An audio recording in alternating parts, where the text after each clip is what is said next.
Baik, selamat pagi untuk kita semuanya. Perkenalkan, nama saya Tagum Liberton Pasaribu dengan NIM 2805036. Di sini saya dari partner 3A. Karena saya online, saya akan melakukan pemaparan materi sebagai bentuk dari laporan saya. Baik, pada judul ini adalah genetika Mendel dan genetika populasi. Pertama, saya akan membahas genetika populasi. Nah, pada genetika kita harus tahu dulu dasar dari genetika itu, yaitu pengertian dari genetika. Awal sejarah genetika itu, yaitu genetika itu adalah ilmu yang mengkaji, membahas, meneliti tentang perubahan sifat dari satu generasi ke generasi selanjutnya pada suatu organisme atau individu. Nah, pada genetika ini, sejarah genetika ini, tokoh yang berperan dalam sejarah genetika adalah atau disebut dengan bapak genetika, yaitu Gregor Johann Mendel, atau biasa kita sebut dengan Mendel sebagai bapak genetika. Beliau lahir pada 20 Juli 1822. Nah, dengan tempat kelahirannya itu adalah Cekoslovakia. Nah, beliau pada awal penelitiannya itu sekitar tahun 1842,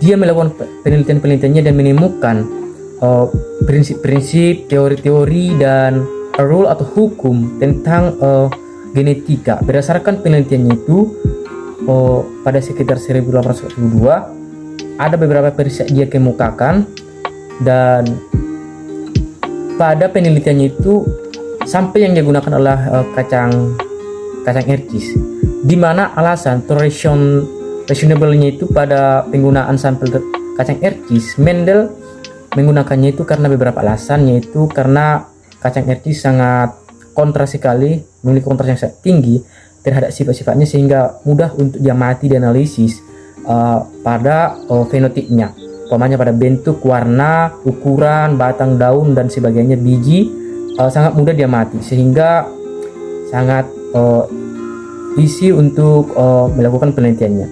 Dan juga pada penyerbukannya bisa dilakukan penyerbukan sendiri atau penyerbukan silang, jadi sangat bervariasi sekali dan banyak sekali percobaan-percobaan yang dilakukan. Nah, pada hukum Mendel ini, Mendel mengemukakan rule atau hukum yang terbagi, yaitu yang pertama adalah hukum Mendel 1. Pertama, hukum Mendel 1 adalah, ini disebut juga dengan segregation of allele genes, segregation, atau biasa kita sebut dengan hukum segregasi. Hukum segregasi atau hukum Mendel 1 ini yaitu menjelaskan bagaimana pemisahan gen pada suatu alel, di mana pada saat pemisahan ini, pada saat pembentukan gamet pada tahap meiosis atau pembelahan sel kelamin, yaitu pada gamet ya. Nah, pada saat meiosis ini pasangan-pasangan gen homolog akan saling memisah. Nah, sehingga pada hukum Mendel 1 ini, yang tadinya alel yang memiliki sepasang gen itu,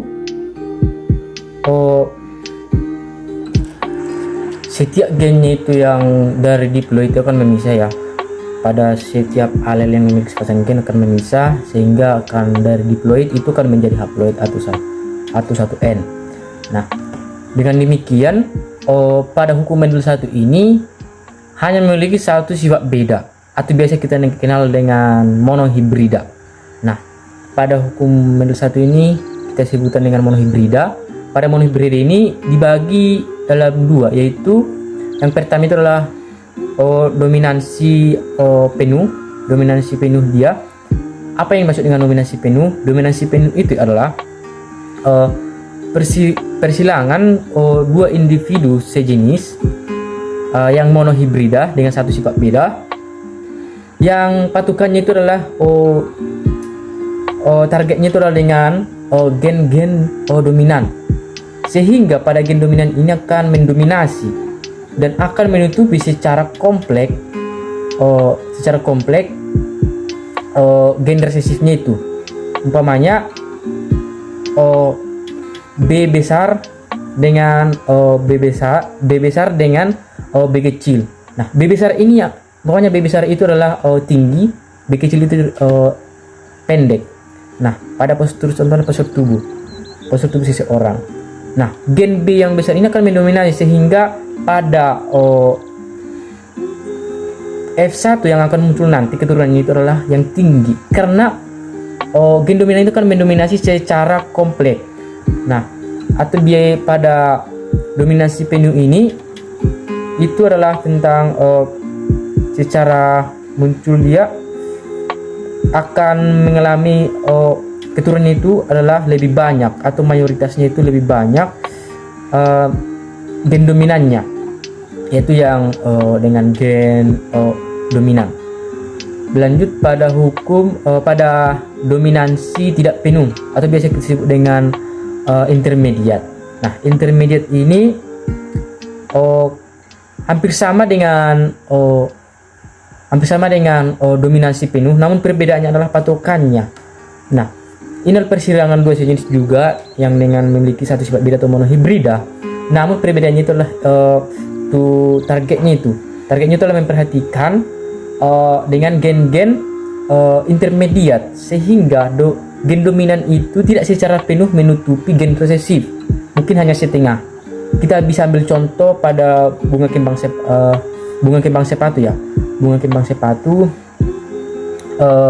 yang berwarna merah disilangkan dengan bunga kembang sepatu yang berwarna putih. Nah, pada F1 itu kan menghasilkan bukan warna merah. Kalau warna merah itu memang kita anggap sebagai dominan, putih sebagai resesif. F1 nya itu adalah merah muda. Jadi itu adalah perpaduan. Jadi tidak semua gen dominan itu menutupi secara penuh. Masih ada pengaruh dari gen resesifnya.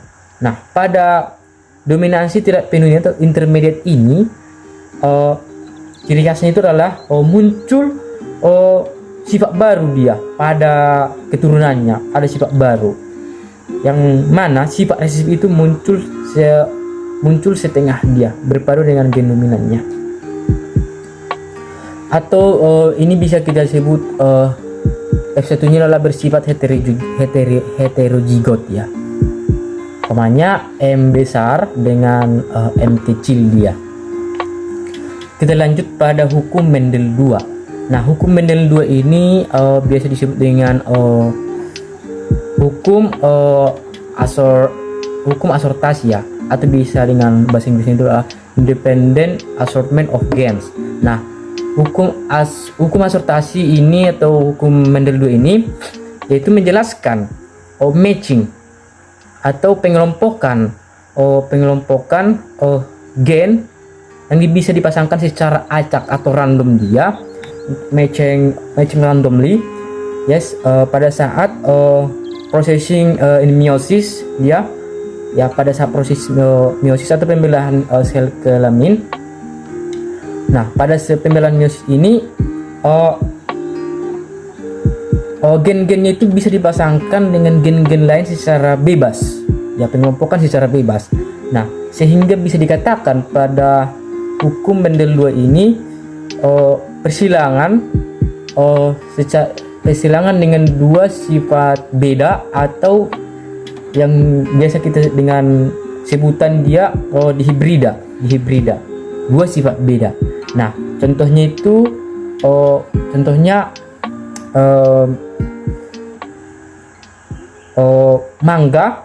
mangga yang berwarna manis dan berukuran besar disilangkan dengan mangga yang berasa asam dan kecil-kecil dia. Nah, seperti itu contohnya.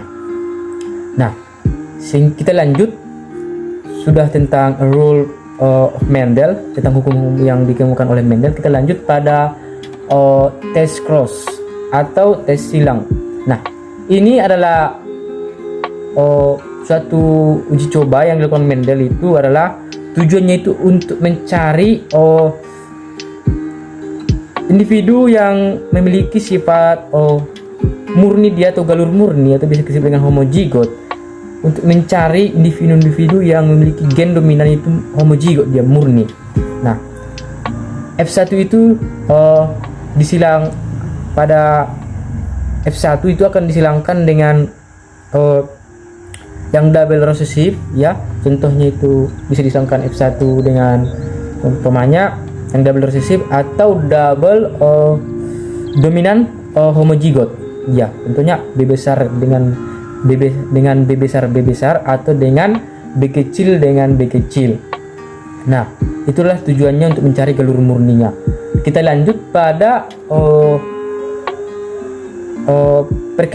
perkawinan balik ya, perkawinan balik. Nah, yang dimaksud dengan perkawinan balik ini adalah F1 disilangkan dengan parentalnya atau induknya, di mana tujuannya itu adalah mencari sifat pada genotipnya ya, genotip, mencari genotip dari si induk ini, apa genotip asli dari si induknya itu, maka disilangkan dari F1-nya dengan parentalnya. Baik, oke, kita lanjut pada penyimpangan Mendel ya, penyimpangan semu Mendel. Nah, yang namanya penyimpangan yaitu pasti keadaan yang tidak sesuai dengan yang diharapkan ya. Penyimpangan ini artinya adalah pada dasar-dasar hukum Mendel yang sudah diterapkan yang teorinya itu berbeda dengan fenotip, berbeda jika dilihat dari fenotipnya. Nah, penyimpangan ini terbagi beberapa ya. Pertama itulah interaksi apa? Interaksi gen. Apa itu interaksi gen? Interaksi gen itu adalah di mana suatu sifat tidak ditentukan oleh satu gen tunggal atau autosom atau sel tubuh, namun adalah alel yang memiliki gen-gen yang berbeda dia dan saling berinteraksi, saling mempengaruhi dia dan akan membentuk suatu sifat. Nah, intinya bukan gen tunggal atau autosom yang mempengaruhi suatu sifat, tetapi alel-alel yang memiliki gen-gen yang berbeda dan saling berinteraksi akan mempengaruhi suatu sifat individu itu sendiri. Nah, yang kedua itu adalah interaksi gen kriptomeri. Ya, kriptomeri. Kriptomeri ini adalah di mana keadaannya gen dominannya itu seolah-olah tertutupi atau tersembunyi jika berdiri sendiri. Namun jika ada gen dominan yang lain, mereka akan saling mempengaruhi, akan muncul sifat gen dominannya secara perfect dia. Yang ketiga adalah komplementer. Komplement itu adalah pelengkap, di mana pada komplementer ini adalah gen dominan akan berinteraksi dengan gen dominan lainnya sehingga akan saling melengkapi dan akan menemukan fenotipnya sendiri ya, akan menemukan fenotipnya. Kita lanjut pada komplementer. Setelah komplementer yaitu ada yang namanya epitasisme dan hipotasisme. Epi artinya berbeda dengan hipo ya. Epitasisme itulah yang menutupi, hipotasis adalah yang tertutupi, di mana penjabarannya seperti ini. Epitasisme itu adalah gen-gen yang menutupi suatu gen yang bersifat resesif dia pada gen yang tidak satu lokus atau tidak satu alel dia, sehingga berbeda juga dengan hipotasis. Hipotasis adalah gen yang tertutupi oleh gen yang tidak selogis atau tidak sealelnya. Perbedaannya yang menutupi dengan ditutupi. Yang terakhir itu adalah polimeria. Poli artinya banyak ya. Bisa dikatakan poli itu banyak, berarti ini adalah persilangan gen yang memiliki lebih dengan sifat yang banyak ya, dengan gen disilangkan dengan gen yang memiliki sifat banyak juga. Umpamanya B besar 1 dengan B besar 1 B besar M besar disilangkan dengan S besar Q besar seperti itu misalnya, lebih dari satu sifat. Intinya sifat banyak dia.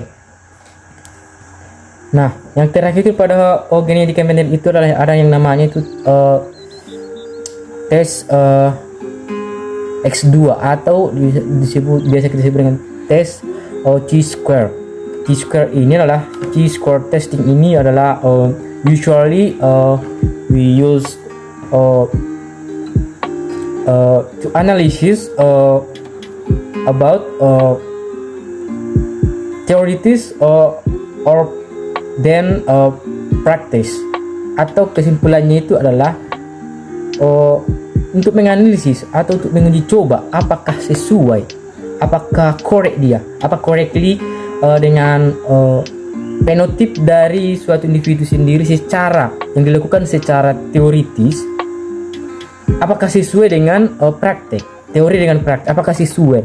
Nah, pertama kita melakukan perhitungan dia, pengerjaannya secara manual dengan rumus. Nah, kita mendapatkan hasilnya dan kita lihat pada tabel X2 atau Chi-square-nya itu apakah sesuai. Kalau sesuai dia, berarti cocok. Kalau tidak, tidak.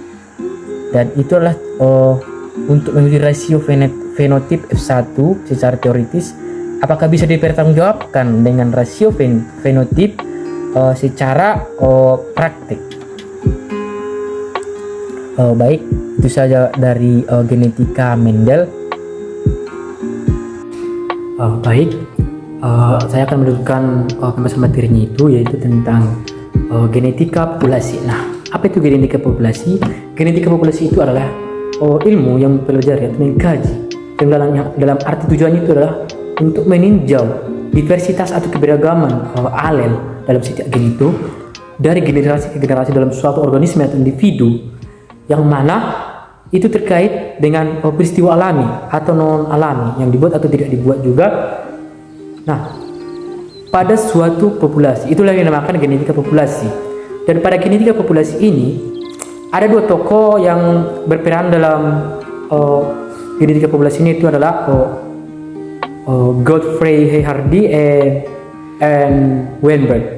Dan mereka merumuskan suatu teori dengan dana juga formulanya, yaitu biasa kita sebut dengan teori Hardy-Weinberg, yang mana teori ini akan menjelaskan dan berguna untuk mencari genotip dari suatu populasi itu sendiri yang belum ada, akan mencari sampai pada parentalnya. Nah, teori Hardy-Weinberg ini berbunyi frekuensi populasi akan tetap dengan pada tahap kondisi awal jika ada 5 syarat yang terpenuhi, yaitu yang pertama adalah harus ada perkawinan acak atau random cross. Yang kedua itu adalah tidak terjadi mutasi atau penyimpangan atau kelainan, tidak populasinya itu tertutup atau terisolasi, yang artinya tidak ada imigrasi dan imigrasi, tidak ada keluar, tidak ada yang masuk, sehingga gen-gen pada alel-alel suatu populasi tersebut tetap dipertahankan secara alami dengan aslinya. Baru yang ketiga, tidak terjadi perkembangan acak, populasinya besar. Ya, populasinya besar, harus makrom populasi, harus big size and many zoom, dan itu harus besar, sehingga pada populasi yang sangat besar ini akan terkontrol dia alel-alel pada gen setiap organisme dalam populasi tersebut. Yang populasi besar, yang kedua adalah tidak terjadi seleksi alam. Tidak terjadi seleksi alam yang artinya tidak terjadi seleksi alam, yang mana jika terjadi seleksi alam pasti akan ada kerusakan dengan yang aslinya, gen yang pada yang ada pada alel suatu populasi tersebut itu harus dipertahankan. Oke, kita lanjut pada sistem Hardy-Weinberg, dan rumusnya itu adalah P tambah Q kuadrat ditambah P ditambah 2P, atau sama dengan P ditambah 2P ditambah Q kuadrat, di mana P itu adalah gen dominannya.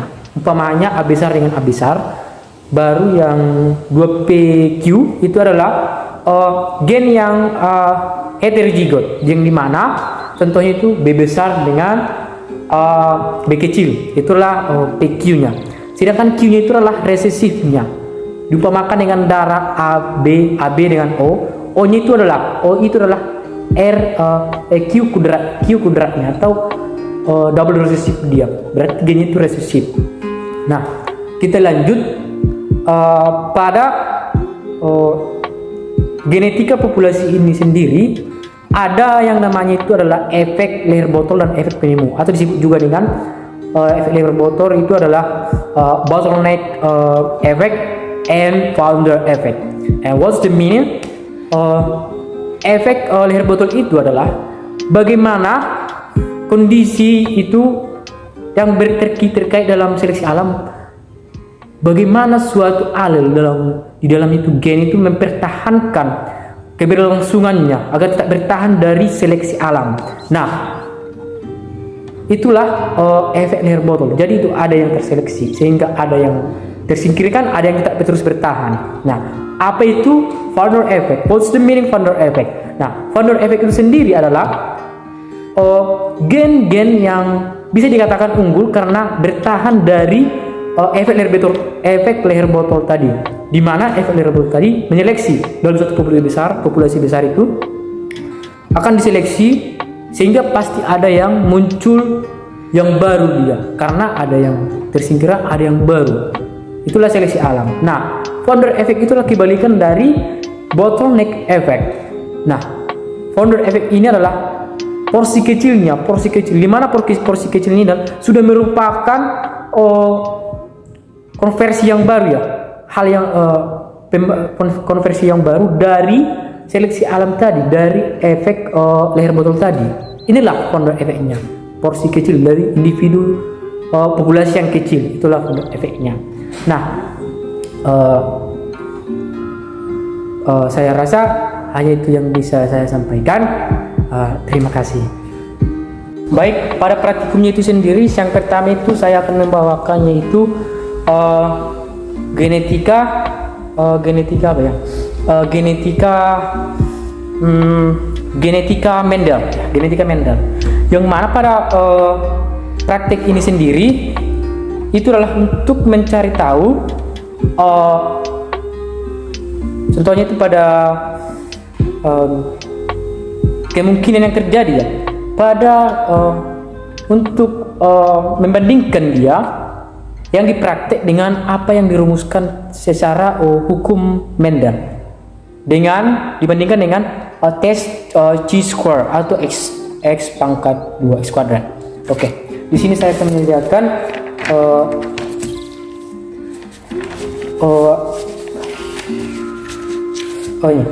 ini kaus kaki yang mana ini adalah sebagai dianggap individu suatu organisme, yang ini adalah kancing dengan 4 warna, baru dimasukkan ke dalam kaus kaki ini, di mana ini adalah 2 individu yang dimasukkan 4 warna dalam 20 buah. Nah, ada 3 poin yang menjadi dasar dari poin penting dalam percobaan dari genetika Mendel. Yang pertama itu adalah monohibrida, dihibrida, dan probabilitas. Monohibrida itu adalah untuk mencari perbandingan atau rasio genotip pada monohibrida satu sifat beda itu, baru dibandingkan dengan rumus Mendel itu, aplikasi dengan teori apakah bersesuaian. Nah, kita cari tahu monohibrida satu sifat beda. Yang kedua adalah dihibrida, sama halnya monohibrida satu sifat beda, dihibrida 2 sifat beda. Nanti akan apa? Baru yang ketiga adalah probabilitas. Probabilitas ini adalah dengan menggunakan uang koin, di mana akan dilempar beberapa kali, dan ini kan diuji lagi dengan chi-square apakah sesuai. Pertama itu adalah kita akan memasukkan ini kaus kaki. Nah, pada kaus ini sudah terisi kancing. Nah, pertama monohibrida satu sifat beda. kita ambil secara acak di random, dan ini seperti teori peluang ya, peluang.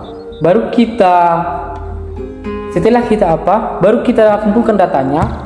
Nah, itulah secara praktek. Baru kita buat dulu sebenarnya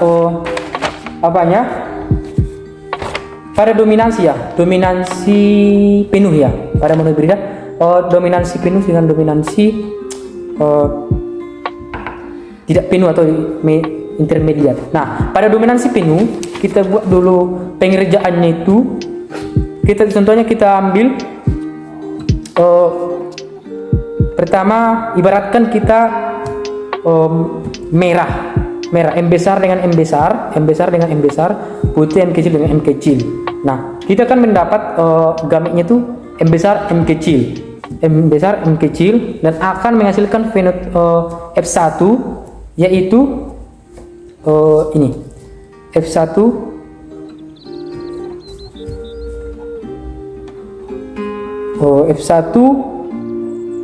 dengan dominan dia.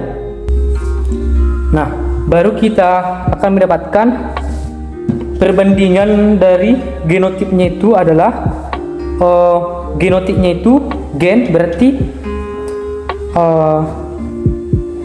1:2:1. Yang pemanya kita artikanlah M itu adalah merah, M kecil itu putih. Nah, berarti perbandingan 1:2:1 genotipnya. Berarti M besar M kecil 1:2:1. Itulah perbandingan atau rasio genotipnya. Sedangkan pada rasio fenotipnya atau tampilan luarnya adalah 3:1, di mana pada dominansi penuh itu gen dominan itu akan menutup secara kompleks gen resesifnya, sehingga walaupun dia M besar M kecil, yang mendominasi itu gen dominan M besar, jadi dia akan tetap merah. Jadi genotipnya itu 1:2:1, tapi fenotipnya 3:1. Kita uji dengan square, apakah itu cocok? Kalau itu cocok berarti korek. Selanjutnya pada praktek dihibrid dominansi tidak penuh atau intermediat, sama halnya dengan dominansi penuh, tapi perbedaannya hanya sedikit. Pada F1 pemakan M besar itu merah, sedangkan M kecil itu putih. Kita mendapatkan gametnya itu M besar M kecil. Kita mendapatkan F1 nya M besar M kecil, yang mana pada dominansi tidak penuh intermediat, gen dominan itu tidak menutupi gen resesif seluruhnya atau secara kompleks, namun itu half part atau setengah bagian dia, tidak secara mutlak. Jadi jika merah dengan gen M besar yaitu gen homozigot dominan, disilangkan dengan putih M kecil yaitu gen homozigot resesif atau double resesif, mendapatkan F1 M besar M kecil, bukan merah, karena gen dominan tidak menutupi gen resesif secara mutlak. Namun yang dihasilkan adalah merah disilang dengan putih akan menghasilkan merah muda. Nah, merah muda M besar M kecil. Nah, F1 disilangkan F1 M besar kali M besar M kecil dikali M besar M kecil, dapatkanlah perbandingannya itu yaitu M besar M kecil M besar M kecil tadi, M kecil mendapatkan perbandingan rasio genotipnya itu adalah 1:2:1. Nah, 1:2:1. Sedangkan 1:2 ya genotipnya. Iya pas. 1:2:1. Dan fenotipnya juga bukan 3:1, namun 1:2:1 juga tetap, dikarenakan yang M besar M kecil ini bukan merah tapi merah muda, karena dominansi tidak penuh atau intermediat. Nah, itulah dipraktekkan dengan dimasukkan ke sini, diambil, akan menghasilkan dengan acak dikorekkan apakah itu sesuai atau tidak sesuai. Baru kita lanjut pada probabilitas. Probabilitas itu adalah dengan koin dilempar beberapa kali seperti ini. Yang kita harapkan umpamanya berapa gambar berapa angka. Nah, digabungkan juga dengan chi-square sama halnya dengan yang kancing tadi. Baik, selanjutnya saya akan mengerjakan genetika populasi ya. Genetika populasi itu adalah untuk meninjau diversitas gen-gen pada alel suatu organisme dalam suatu populasi terkait pada seleksi alam. Siapakah yang bertahan? Jadi di sini bahan-bahannya itu adalah this table list golongan darah, yaitu dari kami stambuk kami golongan darah stambuk 2020. Nah, di sini kami melakukan datanya. Baru kita masukkanlah kita buat kolom berapa jumlah A, B, AB dengan O. Baru kita buatlah frekuensinya atau dalam bentuk desimal. Cara pengerjaan seperti ini. Saya ambil contoh, ada 40 orang, biar lebih komplit dia praktis. Ada 40 orang totalnya. A, golongan darah A memiliki 7 orang. Golongan darah B ada 9 orang, AB 11. Nah, baru O ada 13 orang. Totalnya 40 orang semuanya. Nah, kita akan mencari frekuensinya dalam bentuk desimal. Nah, caranya itu adalah 7 di per 40. Kita akan mendapatkan frekuensinya. Ditulis frekuensinya dalam bentuk desimal. Dalam bentuk desimal. Nah, kita dapatkan. Kita masuk ke dalam rumus Hardy-Weinberg, di mana kita coba masukkan tadi adalah P kuadrat ya ditambah PQ 2PQ ditambah Q kuadrat, di mana P kuadrat ini adalah gen dominannya. Namun pada secara hukum Hardy-Weinberg 2PQ ini atau heterozigot itu 2PQ tidak ada pada sistem golongan darah ABO, yang mana ini adalah A itu adalah dominan, tidak ada yang heterozigot. Dan pada AB ini itu adalah bukan heterozigot, tapi golongan darah AB itu adalah kodo dominan. Jadi dinamakan kodo dominan itu adalah gen yang sama-sama dominan, dia tidak ada yang kalah. Sedangkan O itu adalah ya resesifnya resesifnya.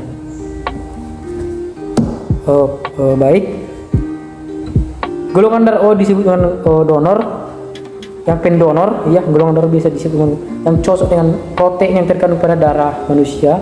Pada golongan darah AB itu sel pendonor, bisa didonorkan pada semua donor golongan darah. Sedangkan golongan darah B resipien, itu golongan darah yang bisa menerima semuanya. Oke, baik, itu saya yang bisa saya sampaikan. Terima kasih.